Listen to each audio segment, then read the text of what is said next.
మిత్రమా, చెట్టులో కింద ఆకు రాలినప్పుడు పైనున్న ఆకు నవ్వదు. ఎందుకంటే దానికి తెలుసు తను కూడా అంతే అని. కానీ అన్నీ తెలిసిన మనిషి మాత్రం సాటివారి బాధలో ఉంటే లోపలే నవ్వుతూ ఆనందిస్తాడు. తనకు ఆ పరిస్థితి ఏదో ఒక రోజు వస్తుందని తెలుసు కూడా. కోరికలకు ఎప్పుడు కూడా బానిస కాకు మిత్రమా. తృప్తిగా బ్రతకలేవు. కోరికల వెంట పరిగెడుతూ దేనిని తృప్తిగా అనుభవించలేవు. జీవితమే ఓ గొప్ప వరం. దానిని ఎప్పుడూ శాపంలా మార్చుకోకు మిత్రమా. కోటీశ్వరులు కావడం అందరికీ సాధ్యం కాదు. కానీ నిజాయితీ పరులు కావడం ప్రతి ఒక్కరికి సాధ్యమే మిత్రమా. అర్థమైందనుకుంటా. తెల్లోడికి నీడ నలిపే, నల్లోడికి నీడ నలిపే. వర్ణాల్లో లేదు జీవితం. మనిషి ఆలోచనలోనే ఉంది జీవితం. కాదంటారా మిత్రమా? మనం కష్టాల్లో ఉన్నప్పుడు మన కంట పడకుండా తిరిగేవారుంటారు. మనకి అదృష్టం వరించినప్పుడు మన కంట పడాలని తాపత్రయం పడేవారు ఉంటారు. ఎప్పటికైనా అవసరం ఉండొచ్చని మనల్ని ఒక కంట కనిపెడుతూ ఉన్నవారు ఉంటారు. నిజమైన స్నేహితుడు మాత్రం మన కంట కన్నీరు రాకూడదని, మనం సంతోషంగా ఉండాలని కోరుకుంటూ ఉంటారు. ఒకటి గుర్తుంచుకో మిత్రమా, మన జీవితం కూడా క్రికెట్ లాంటిదే. చుట్టూ మనవాళ్లే కానీ ఎప్పుడు అవుట్ చేద్దామని చూస్తారు. కనుక చిక్కకుండా ఆడడమే అసలైన జీవితం. గెలుపంటే ఆస్తులు అంతస్తులు కూడబెట్టడం కాదు, మనుషుల మనసులను గెలుచుకోవడం. బంధం అంటే అన్నీ బాగున్నప్పుడు కలిసి ఉండడం కాదు, ఏమీ లేకుండా ఉన్నప్పుడు తోడుగా నిలబడ్డం. స్నేహం అంటే ఆనందాలున్నప్పుడు చేతులు కలపడం కాదు, కష్టాలున్నప్పుడు నేనున్నానంటూ చెయ్యూతనివ్వడం. గౌరవం అంటే అధికారాన్ని చూసి లేచి నిలబడ్డం కాదు, వ్యక్తిత్వాన్ని చూసి చేతులెత్తి మ్రొక్కడం. విలువలంటే జనాల కోసం మాటలు చెప్పి తప్పించుకోవడం కాదు, జన్మంతా విలువల కోసం కట్టుబడి ఉండడం. అవునా మిత్రమా, మనిషి ఎలా ఉండాలంటే ఊరి చివర ఉండే మర్రి చెట్టులాగా ఉండాలి. అది ఎండలో నడిచేవాడికి నీడనిస్తుంది, వానలో తడిసేవాడికి రక్షణ కలిగిస్తుంది. కానీ తనని గుర్తించుకోమని ఎప్పుడు కూడా అడగదు. అర్థమైందనుకుంటా.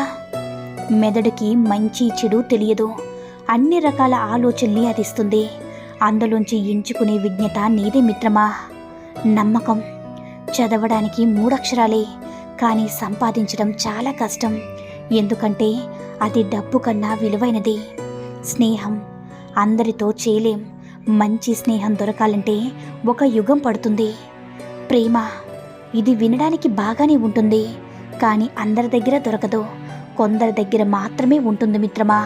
ఒకటి గుర్తించుకో మిత్రమా, విద్య, వివేకం, విజ్ఞానం, పరిజ్ఞానం అనేవి మానవునికి తరగని నిధులు.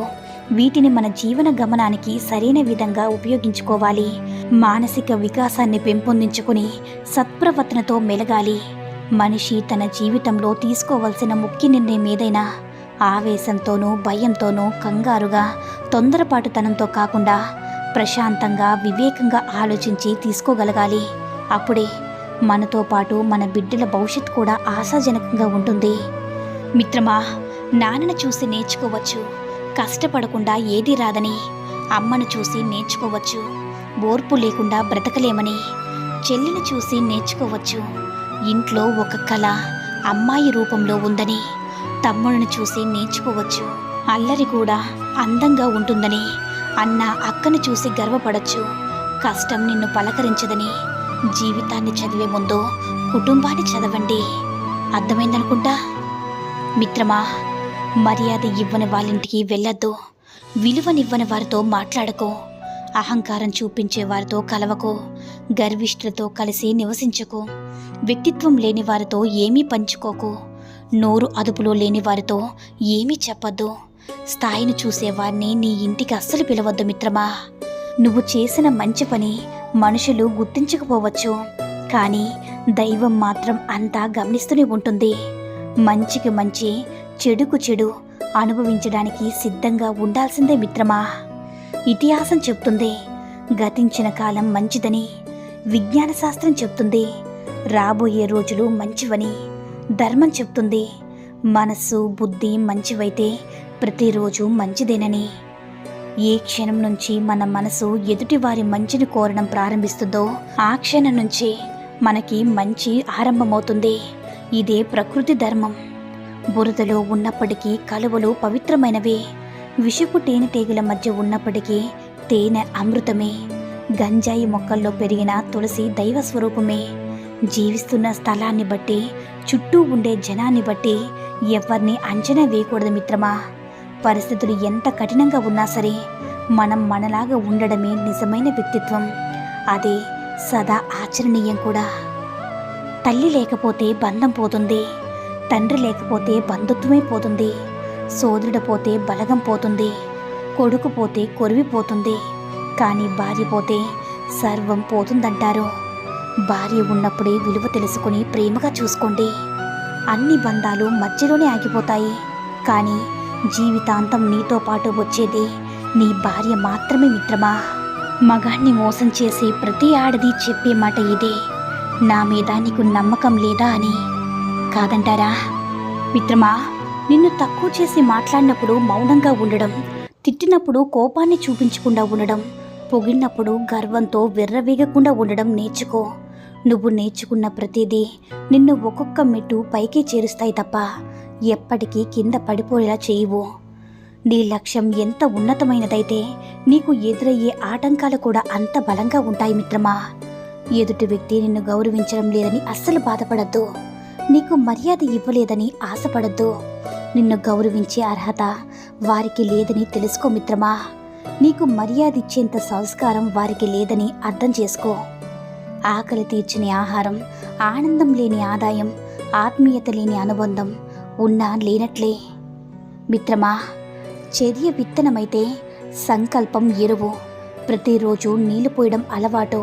మొలక పెద్దదైతే ఆ చెట్టే క్యారెక్టర్. అది గెలుపనే ఫలాన్ని, సంతృప్తనే ఫలితాన్ని ఇస్తుంది మిత్రమా. అర్థమైందనుకుంటా. తులం బంగారం అక్కా చెల్లెల్ని విడదీస్తుంది. గజం స్థలం అన్నదమ్ముల్ని దూరం చేస్తుంది. 3 అంగుళాల నోటు 6 అంగుళాల మనిషిని ఆడిస్తుంది. అరంగుళం నాలుక 6 అడుగుల మనిషిని గాయపరుస్తుంది మిత్రమా.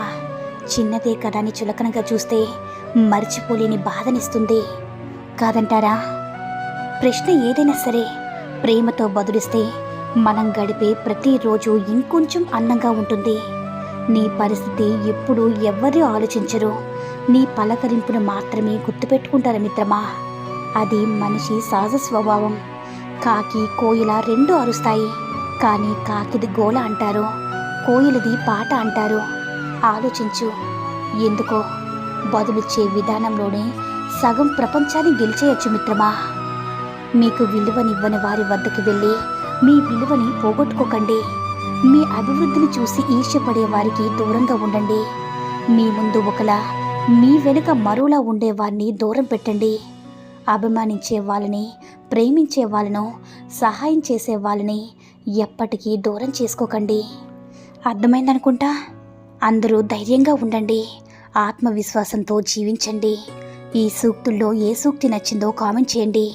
ఈ వీడియో కనుక నచ్చినట్లయితే మరిన్ని వీడియోస్ కోసం మన ఛానల్ని సబ్స్క్రైబ్ చేసుకుని మాకు మరింతగా సపోర్ట్ చేయండి. ధన్యవాదాలు.